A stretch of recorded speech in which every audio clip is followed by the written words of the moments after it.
আসন্ন জাতীয় সংসদ নির্বাচনে টাঙ্গাইল এক মধুপুর ধনবাড়ী আসন থেকে অধ্যক্ষ মুনতাজা আলীকে বাংলাদেশ জামাত ইসলাম মনোনীত প্রার্থীতে ঘোষণা করা হয়। পহেলা ফেব্রুয়ারি শনিবার টাঙ্গাইলের পৌর উদ্যানে টাঙ্গাইল জেলা শাখার ওয়ার্ড প্রতিনিধি সম্মেলনে এ প্রার্থী মনোনীত করেন বাংলাদেশ জামাত ইসলামের কেন্দ্রীয় নির্বাহী পরিষদ সদস্য অধ্যক্ষ ইজ্জতুল্লাহ।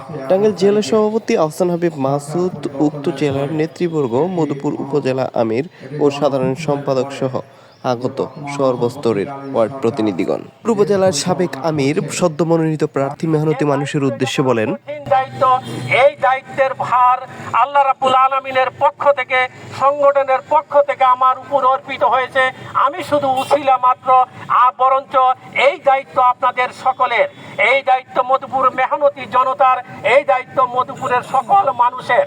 আপনারা আমাদের পক্ষ থেকে, আমার পক্ষ থেকে, যার যার অবস্থান থেকে আপনারা যদি দায়িত্ব। জামায়াত ইসলাম মধুপুর উপজেলা শাখার বর্তমান আমির ন্যায় ও ইনসাফ ভিত্তিক সমাজ গঠন সহ সাংগঠনিক কথা ব্যক্ত করে বলেন,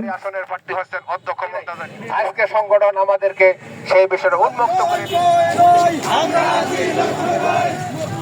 মধুপুর থেকে তানভীর তৌসিফ, বাংলার সময় নিউজ।